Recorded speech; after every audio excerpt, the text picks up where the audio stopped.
A gente volta do intervalo com um entrevistado. Depois do anúncio da americana Pfizer que a vacina do laboratório possui 90% de eficácia, a russa Sputnik V também quis revelar os progressos sobre o imunizante. Segundo o Instituto Gamaleya, desenvolvedor do produto, o conteúdo está na fase 3 de testes e já possui 92% de eficácia. Sobre a confiabilidade, então, desse estudo, eu converso agora com o infectologista Alexandre Naime. Doutor, muito bom dia. Obrigada aqui por falar à Jovem Pan. Muito bom dia, Lívia, todos os ouvintes e telespectadores da Jovem Pan. Bom, doutor, vamos repercutir então mais uma notícia e mais uma expectativa. O governo russo está testando a vacina em 40 mil pessoas em Moscou e o Ministério da Saúde daquele país afirmou que a vacina tem mais de 90% de eficácia. O que significa uma taxa de eficácia de 90% e quais são os parâmetros para essa constatação?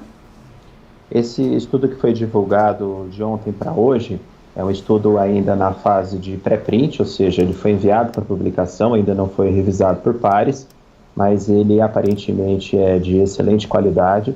Os pesquisadores do Instituto Gamaleya, que são os responsáveis pela condução do estudo, são pessoas sérias. Já havia um estudo prévio da Sputnik V publicado no dia 26 de setembro na Lancet, e agora a gente conheceu um pouco mais desses resultados de eficácia com um pouco mais de tempo, né? Já com de 21 a 42 dias pós a imunização com a marca, com o nome que a vacina recebeu, a Sputnik V. As variáveis que envolvem a eficácia da vacina são duas: produção de anticorpos, que é uma substância que células do nosso sistema de defesa, do nosso sistema imunológico produzem, são as células dos linfócitos B. Então, grande parte desses pacientes, na verdade, até mais que 92%, produziram uma quantidade satisfatória de anticorpos neutralizantes contra o vírus causador da Covid-19, o SARS-CoV-2, e também, Lívia, eles mediram o outro tipo de resposta imune que é muito importante, uma outra linha de defesa do sistema imunológico, que é a atividade dos linfócitos T, que dá toda a resposta imune celular, que é tão importante ou talvez mais importante que a própria produção de anticorpos. E também, nesses testes, a Sputnik V se saiu muito bem. Então, no overall, quando você analisa os dados tanto de produção de anticorpos, da resposta imune humoral, quanto na atividade dos linfócitos T, que é a resposta imune celular, em torno de 92% dos participantes tiveram uma boa resposta. Isso é um indicativo de potência, como se eu falasse que o motor do meu carro tem 200 cavalos, parece um carro bastante potente. Temos que ver na prática se isso realmente se traduz na proteção, ou seja, se essas pessoas imunizadas, além de terem esses achados laboratoriais que prometem eficácia, vão realmente não exibir episódios de Covid, ou seja, vão estar protegidos da infecção pelo SARS-CoV-2, ou ainda vão ter episódios menos graves, vão ter Covid mais leve. Então esses são os desfechos clínicos, que obviamente demoram muito para serem avaliados, porque você precisa esperar um determinado tempo para a pessoa ser exposta e ver se então todos esses correlatos de imunidade se traduzem realmente em proteção à infecção.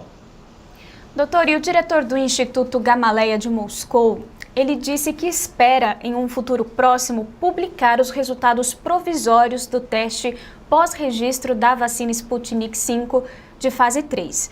Explica pra gente, então, como que funciona essa próxima fase, da qual se referiu o diretor russo. Seria uma publicação para a comunidade científica e também para os órgãos reguladores internacionais?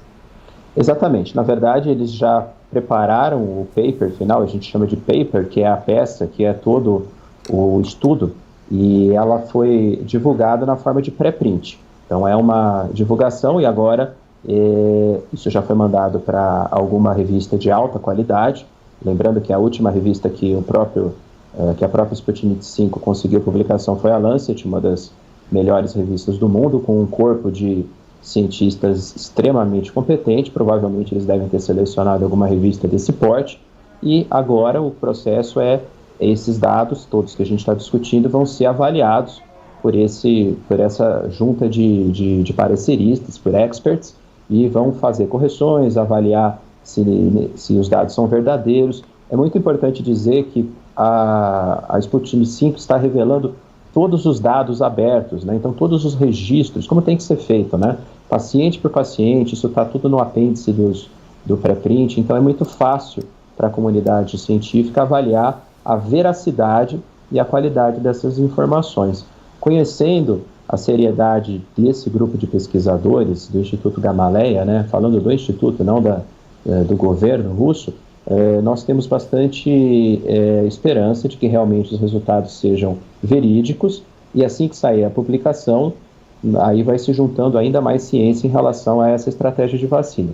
Lembrando, Lívia, que nós não devemos torcer, isso aqui não é um campeonato de futebol, né? Nós não podemos transformar a corrida da vacina em um campeonato de futebol, torcer para um time ou outro. Nós temos que torcer para todos. Quanto mais vacinas eficazes e seguras nós tivermos, mais fácil será para imunizar o gigante número que nós temos de pessoas que precisam tomar vacina, não só no Brasil, mas no mundo todo. Então, esse mesmo rigor que a gente fala para avaliar a vacina russa, também temos que falar para avaliar a vacina da China, a vacina da Oxford, a da Janssen e todas as outras, as 12 ou 13 vacinas que já estão na fase 3, que é a última fase da pesquisa clínica. Doutora, exatamente sobre isso a minha próxima pergunta.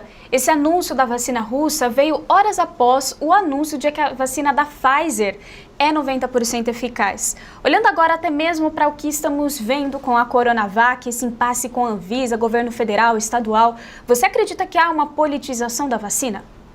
Não há dúvida nenhuma, né? Vocês que são da imprensa sabem mais do que eu, que sou médico, professor, cientista, o quanto isso está gerando de notícias, quando na verdade, Lívia, deveria ser uma discussão acadêmica, científica, né?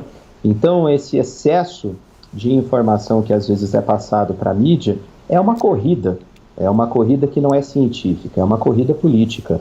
Não existe briga, isso é importante dizer para a população, entre os pesquisadores, por exemplo, que estão conduzindo a vacina russa, os colegas da Gamaleya, com os pesquisadores super competentes que estão conduzindo os estudos da vacina da Coronavac do Instituto Butantan, com os pesquisadores da Oxford junto com a Fiocruz. Todos nós somos amigos, todos nós conversamos, todos nós queremos que todas as vacinas deem certo.